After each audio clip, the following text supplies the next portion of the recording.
जय गुरुदेव। तीरथ गए सेक फल, संत मिले फल चार। सतगुरु मिले अनंत फल, कहे कबीर विचार। सतगुरु मिले अनंत फल, कहे कबीर विचार।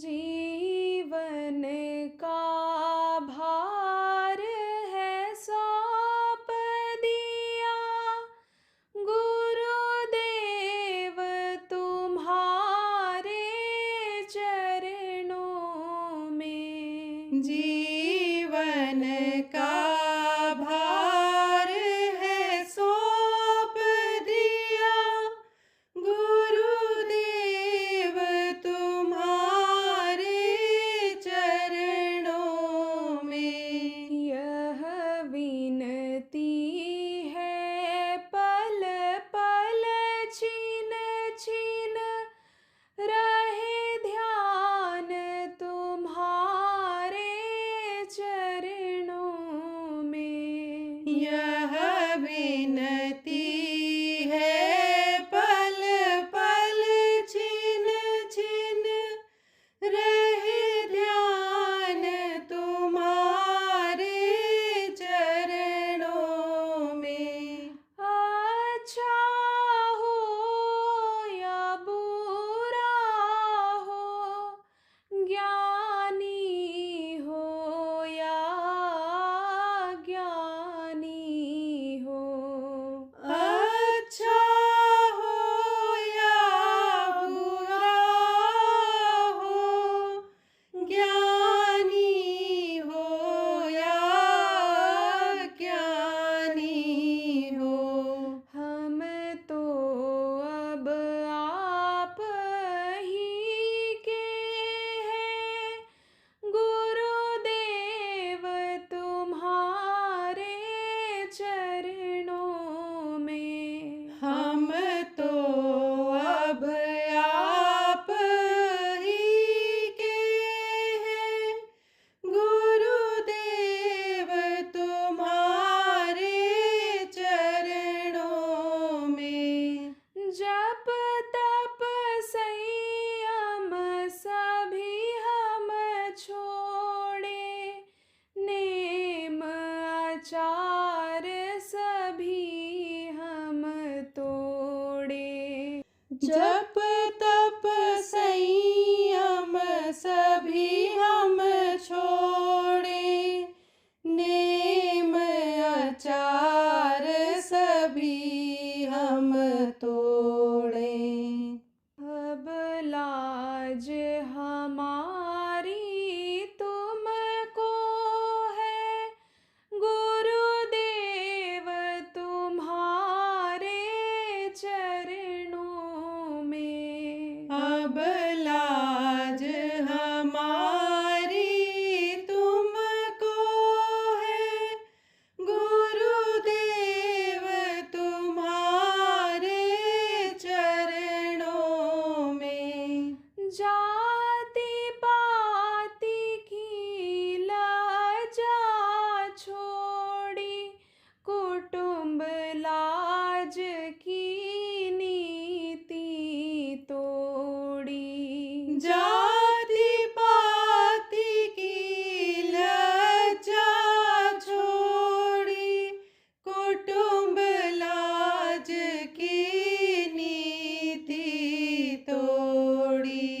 अब कुछ रहा ना कोई मेरा, गुरुदेव तुम्हारे चरणों में। अब कुछ रहा ना कोई मेरा, गुरुदेव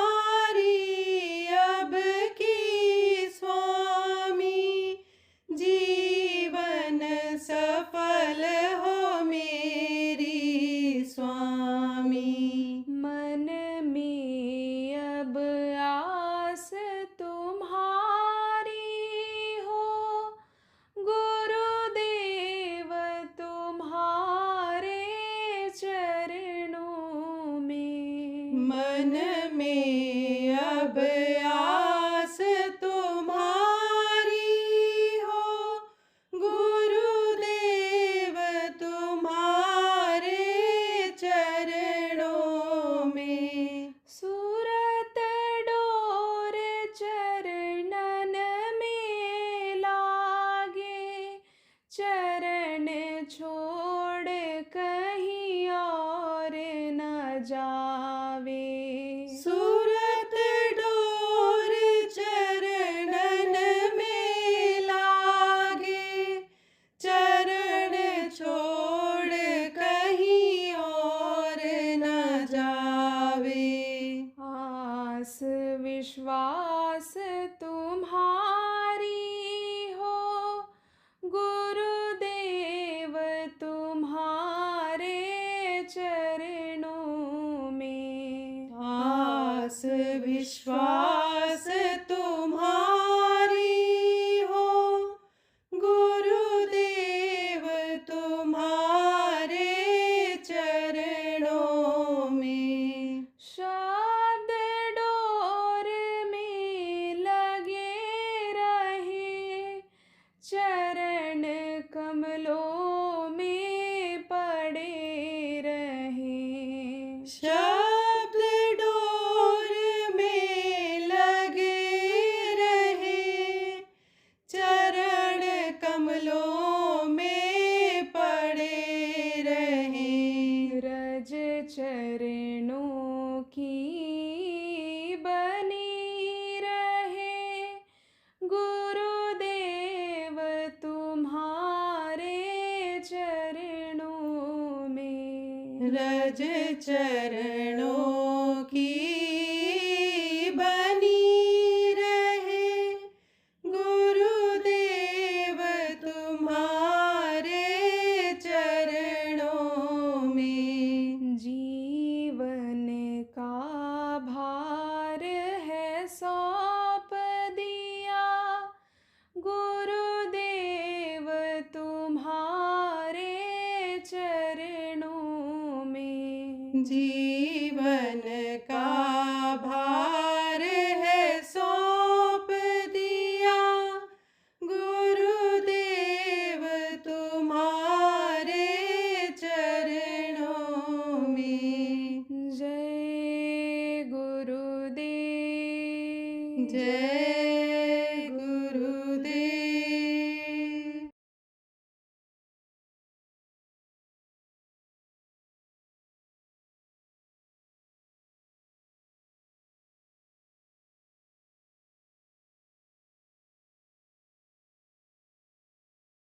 जब थोड़ा साधना करता है आदमी, अब इनके लोक में पहुंचता है तो इन्हीं जैसे के भी लोक में पहुंचेगा, उसी की ताकत उसके अंदर आ जाती है।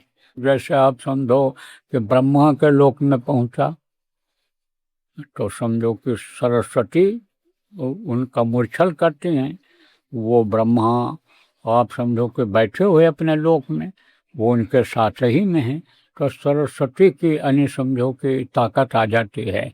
वो बोलना बताना और वेद वाणी वहाँ होती रहती है हमेशा, तो ये वेद की आयतें और ये सब उनके समझ में आ जाता है और वो याद हो जाता है, बोलने लग जाते हैं, व्याख्या करने लग जाते हैं। आप समझो आपके यानी जैसे आपका ये गणेश के लोक में पहुँचे तो वहाँ हिं की आवाज़ आती रहती है, और वहाँ पर समझो कि रिद्धि सिद्धि वहाँ पर मूर्छल करती रहती हैं उनको, तो समझो वो रिद्धि सिद्धि जो है वो उनके वश में हो जाती हैं। जो दर्शन करता है वहाँ पहुँचता है साधना में, और वहीं पर जो है जो कमल है चार दल का, और चारों तरफ यानी उन कमलों पर ये बैठे हैं। उत्तर की तरफ वरुण बैठे हुए हैं, वरुण, और आप समझो पूरब की तरफ इंद्र, और उनकी जो देवी दिखती हैं शची उनका नाम है, शशि नहीं सची, वो हैं। और जो दक्षिण की तरफ है वो उधर यमराज का लोक है, यम दिखाई पड़ जाते हैं। तो ये सब यानी समझो कि उनकी मददगार हो जाते हैं। तो प्रेमियों, ऐसे धीरे से आगे बढ़े तो यहाँ यहाँ पर जो है विष्णु की परछाई पड़ती है, लक्ष्मी और विष्णु दिखाई पड़ते हैं नाभि में, हृदय में शिव और पार्वती का दर्शन होता है, कंठ में इनकी माँ का दर्शन होता है, आद्या महाशक्ति जिनको कहा गया। लेकिन यहाँ तक पहुँचते पहुँचते बहुत समय लग जाता था पहले, और अब तो मन एक सेकंड नहीं रुकता है। और मन कहीं अगर नहीं रुकेगा तो वो काम नहीं होगा। मन लगा करके जब आप कमाई करते हो, मन लगा करके जब आप धुलाई करते हो, मन लगा करके कोई काम करते हो, तभी आपको कामयाबी मिलती है। तो मन तो बहुत चंचल हो गया, इस समय बहुत मुश्किल है। अब आप ये समझो कि जब लोग अपने कर्म से अलग हो गए और शरीर से बजाय पूजा उपासना करने के, बजाय साधना करने के, भोग में शरीर को लगा दिया, कर्म खराब हो गए लोगों के। ये जो है धर्म को लोगों ने बेच दिया, कर्म गंदा कर लिया, धर्म से अलग हो गए, तब ये शरीर पापी हो गया। तो अब पाप की सजा तो मिलनी ही मिलनी है। जस करनी तस भोग होता था। अब नरक जात फिर क्यों पछताता, नरक तो जाना पड़ा। अब नरकों में बड़ी पीड़ा, बड़ा दर्द, और नरक से तो समझो कि कोई बच नहीं पाता, पापी आदमी जाना ही पड़ता है। बहुत चीज़ें पाप में आती हैं। आपको इसीलिए कहा जाता है भाई, यानी ये जो जघन्य पाप है जीव हत्या करना, ये जो जघन्य पाप है उनका मांस खाना, मछली खाना, ये जो जघन्य पाप है कि दूसरे की इज्जत लूटना, दूसरे को बर्बाद करना, दूसरे लड़की औरत को बर्बाद करना, दूसरे लड़के को बर्बाद कर देना, उसकी आदत बिगाड़ देना, ये सब जघन्य पाप है। ये क्षमा जल्दी नहीं होता है, नरकों में जाने पड़ता है। तो बड़ी मार पड़ती है वहाँ, सजा जब मिलती है और रोता है चिल्लाता है तो 100 कोस तक आवाज जाती है, कोई बचाने वाला नहीं मिलता है। राजा जनक जा रहे थे, अरे सूक्ष्म शरीर में जब गए, उधर गए, जा रहे थे उधर ऊपर की तरफ, अरे बहुत रोने की चिल्लाने की आवाज आई। जैसे घर में कोई मर जाता है, कई लोग रोने लगते हैं, तो कई तरह की आवाजें यानी सुनाई पड़ने लग जाती हैं। ऐसे ही कई लोगों के चिल्लाने की यानी जब आवाज उनको सुनाई पड़ी, तब पूछे भाई इनको क्यों सजा मिल रही। तभी जो सजा देने वाले थे गए थोड़ा नजदीक में, पूछे भाई इनको क्यों सजा मिल रही है। तब कहा ये तो यमराज बताएंगे। तो यमराज से पूछा, तब उन्होंने कहा इनको कर्मों का फल दिया जा रहा है। काल रूप किनकर मैं भ्राता, शुभ और शुभ कर्म फलदाता, इनको मैं फल देता हूँ। किसका? बुरे का बुरा फल और अच्छे का अच्छा फल देने वाला होता है। कहा हम इनको सजा दे रहे हैं, हमारा काम यही है। जैसे जल्लाद होता है फांसी देने वाला, वो कोई रियायत करता है? नहीं करता है, फांसी पर लटकाता ही है जिसके लिए आदेश हो जाता है। ऐसे हमारा काम सजा देने का है। तो कहा कि ये बहुत रो रहे, चिल्ला रहे, तो छूटेंगे कैसे? बोले कोई अपने साधना में से कुछ हिस्सा अगर इनको दे दे तब तो ये बच सकते हैं, वरना और कोई तरीका नहीं है, और कोई तरीका माफ़ी का नहीं है। तब उन्होंने 2.5 घड़ी की साधना का अपना फल दिया, जिससे उनकी मुक्ति हुई थी। अब आप ये समझो प्रेमी कि साधना करने का, साधना में उपलब्धि पाने का, को देखने सुनने का कितना बड़ा फायदा है, कितना लाभ है।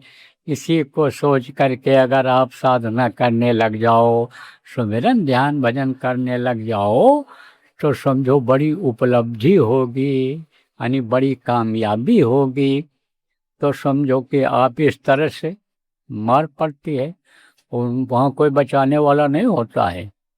लेकिन बचाते हैं। कौन बचाते हैं? जो अब आप समझो, आपको बताता हूँ, सुनो। अब बता रहा था, उधर आ जाता हूँ। देखो, तो जब जीव चिल्लाए, नरकों में मार पड़ी कर्म के अनुसार, तब उस प्रभु ने सुना, क्योंकि सब उसी के जीव हैं, सब उसी के बच्चे हैं, जितने भी जीव हैं सब उसी के हैं, और सबसे वो प्रेम करता है। सकल जीव मम उपजाया, और सब पर मोर बताया। सब पर दया करते हैं, लेकिन सकल जीव मम उपजाया, और सबसे अधिक मनुज में भाया। मनुज माने मनुष्य होता है। उन्होंने कहा मनुज हमको मनुष्य ज़्यादा भाता है, क्योंकि उसके अंदर रास्ता है मेरे पास आने का, वो मुझे ज़्यादा प्यारा लगता है। आप ये समझो कि उसकी हिंसा हत्या करना, मनुष्य की हिंसा हत्या करना इस समय पर बहुत बड़ा पाप है। यह मंदिर मस्जिद तो गिर जाता है, इसको तो फिर लोग बना देते हैं, लेकिन यह जो मानव मंदिर संतों ने बताया है, स्पिरिचुअल मास्टर ने इसको टेम्पल ऑफ लिविंग गॉड बताया है, ये जब गिर जाता है, मर जाता है, तो छूट जाता है शरीर, जीवात्मा निकल जाती है, तो शरीर कोई बना सकता है? नहीं बना सकता है। तो अब आप ये समझो प्रेमियों कि उस प्रभु को दया आ गई, और अपना वादा भी याद आ गया कि जाओ, आपको बताया था कि जब जीवात्माएं नीचे आने में घबराई थीं, तब उन्होंने कहा था कि जाओ, हम तुमको निकालने के लिए भेजेंगे किसी न किसी को। तब वो संतों को भेजते हैं, तो संत यहाँ पर आते हैं और चेताते हैं, बताते हैं लोगों को। जब मार पड़ी तब संत आए। ऐसी दशा देख जीवों की, देखा दुर्दशा हो रही हमारे बच्चों की, हमारे जीव की, हमारे वंश की दुर्दशा हो रही है, तब उन्होंने ऐसी दशा देख जीवों की, सतपुरुष ने की दया महान, संत रूप हुए जग में आए, सतलोक का पता बतान, सुरत शब्द का सच्चा मार्ग, संत मता का किया बखान, और शब्द शब्द सीढ़ी रच डाला, चढ़ चढ़ पहुँचो आदम ठिकान। जय गुरुदेव। देश दुनिया के नाम जीव हित में बाबा उमाकांत जी महाराज का विशेष संदेश। इस संदेश के उपरांत सत्संग का पुनः प्रसारण किया जाएगा। इसी का अभियान चलाना है आगे जा कर के। वहाँ अपने अपने गांव में, अपने क्षेत्र में, अपने ज़िला में जितना ज़्यादा से ज़्यादा जगहों पर हो सके वहाँ पर ये शिविर लगाना है। ध्यान भजन का जो कार्यक्रम रोज़ सुबह शाम का होता है, चाहे आश्रम हो, चाहे आप लोग कहीं जगह बनाए हो प्रेमियों, वो तो बराबर चलता रहेगा। शिविर समय समय पर लगेगा। 4 घंटे का लगाओ, 8 घंटे का लगाओ, 24 घंटे का लगाओ, 48 घंटा, 72 घंटा, 120 घंटे का लगाओ। आप 9 दिन का भी लगा सकते हो, जहाँ जैसा संभव हो, जहाँ जैसा चल जाए। लेकिन ये जो चलेगा ये अखंड रहेगा, खंडित नहीं होगा। वह कुछ लोग बोलते ही रहेंगे जय गुरुदेव नाम के ध्वनि, तो इसको आप चलाओ। इससे आपको बीमारियों में राहत मिलेगी और साधना करने में भी मदद मिलेगी। इसलिए इस अभियान को आप लोग प्रेमियों यहाँ से जाने के बाद भी चलाना। तब संत आए और सतलोक का पता बताए। नहीं तो ये जीवात्मा तो सतलोक को भूल ही गई थी। ये तो जैसे आप ये समझो कि कोई लड़की हो, राजा की लड़की हो, और बदमाशों के हाथ में पड़ जाए, और बदमाश उसको लेकर के चले जाएं और वहाँ पर रख लें, तो कुछ दिन तक तो उसको बहुत अखरेगा, रोएगी, चिल्लाएगी, लेकिन फिर उन्हीं के साथ सेट हो जाए और पिता को भी भूल जाए। लेकिन पिता कभी नहीं भूलता है, कैसे पूत हो अपकारी और माया ना छूटे महतारी।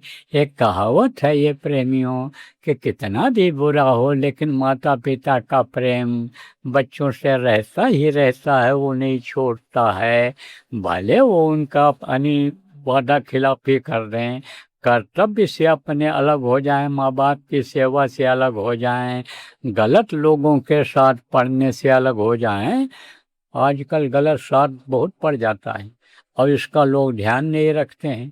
क्या नहीं ध्यान रखते हैं, लोभ में लालच में पड़ गए, शादी ऐसी जगह पर कर लिया कि जहाँ बहुत पढ़ी लिखी लड़की धनी मानी हो और आएगी वही फर्का पैदा कर देगी और वही अलग करा देगी, अलग चूल्हा जला देगी, अलग अपना काम करने लग जाएगी।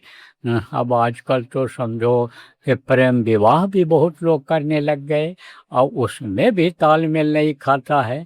अलग अलग रहन सहन दोनों का, अलग अलग खान पान, अलग अलग संस्कार, अलग अलग रक्त होता है, तो वो रक्त किधर खींचता है, अपनी तरफ खींचता है। ये रक्त अपनी तरफ खींचता है तो या तो वो छूटता है या तो ये छूटते हैं, या तो माता पिता परिवार के परिजन छूट जाते हैं और या तो ये रिश्ता टूट जाता है।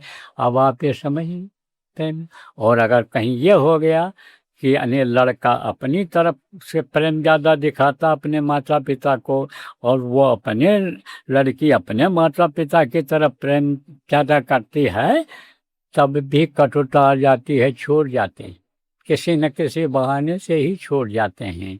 तो अब आप ये समझो प्रेमियों, इसीलिए देखो बुजुर्ग लोग पहले देखते थे संस्कार कैसा है, खान पान कैसा है, खानदान कैसा है, किस तरह का इनका रक्त है, ये सब खून का रिश्ता देखते थे।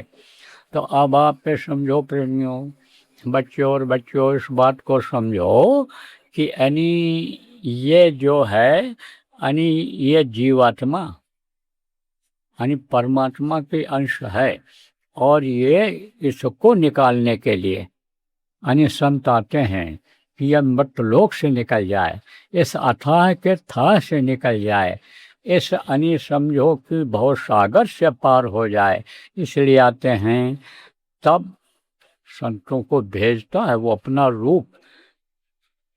आप ये समझो कहा ना कि सत्य पुरुष की आरसी और संतन की हे दें और लखना चाहो अलख को तो इन्हीं में लख ले पावर देता है संतवन।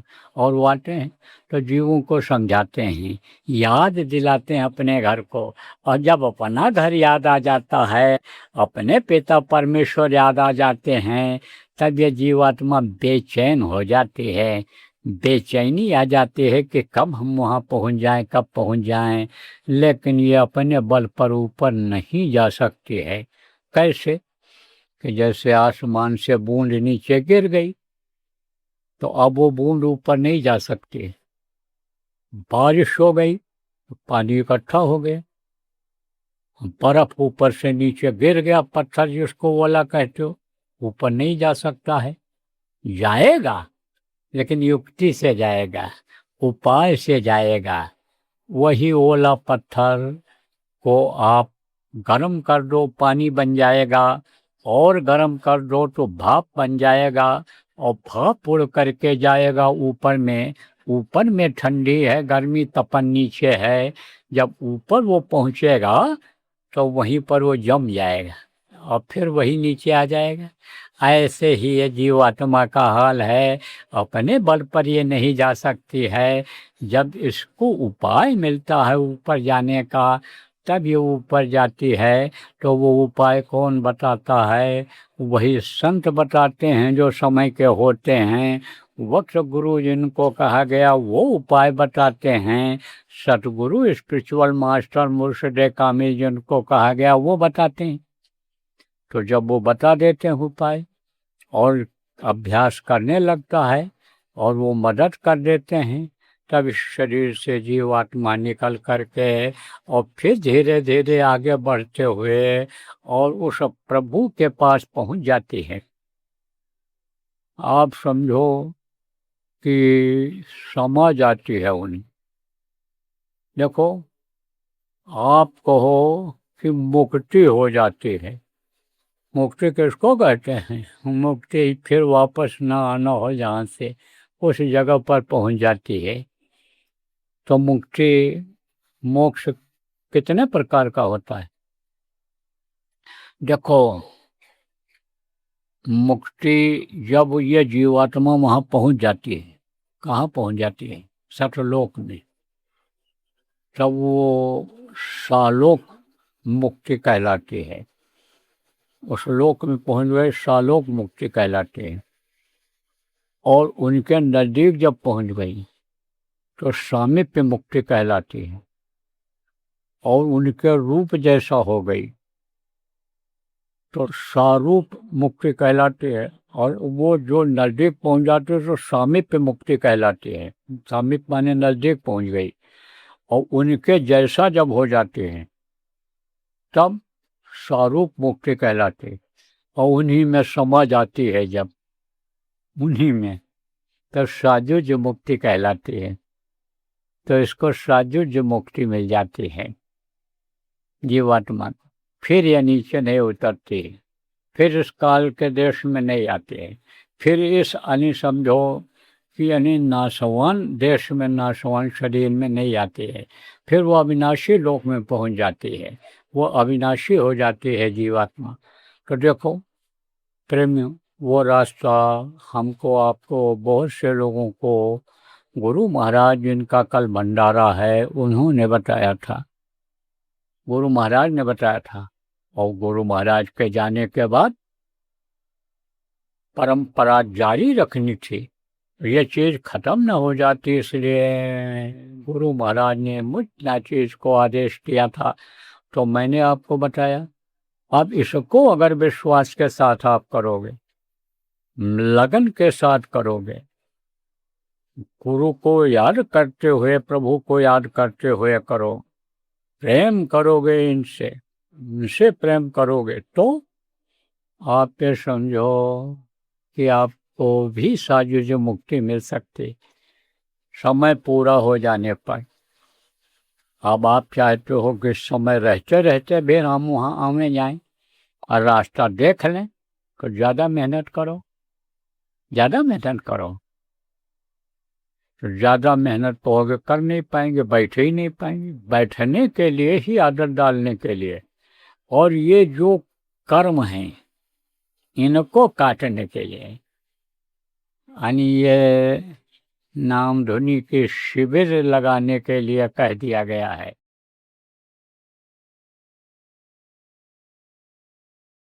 इसी का अभियान चलाना है आगे जा कर के। वहाँ अपने अपने गांव में, अपने क्षेत्र में, अपने ज़िला में जितना ज़्यादा से ज़्यादा जगहों पर हो सके वहाँ पर ये शिविर लगाना है।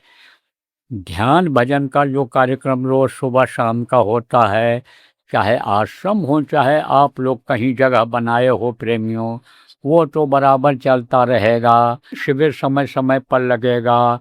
4 घंटे का लगाओ, 8 घंटे का लगाओ, 24 घंटे का लगाओ, 48 घंटा, 72 घंटा, 120 घंटे का लगाओ। आप 9 दिन का भी लगा सकते हो, जहाँ जैसा संभव हो, जहाँ जैसा चल जाए। लेकिन ये जो चलेगा ये अखंड रहेगा, खंडित नहीं होगा। वह कुछ लोग बोलते ही रहेंगे जय गुरुदेव नाम के ध्वनि। तो इसको आप चलाओ, इससे आपको बीमारियों में राहत मिलेगी और साधना करने में भी मदद मिलेगी। इसलिए इस अभियान को आप लोग प्रेमियों यहाँ से जाने के बाद भी चलाना।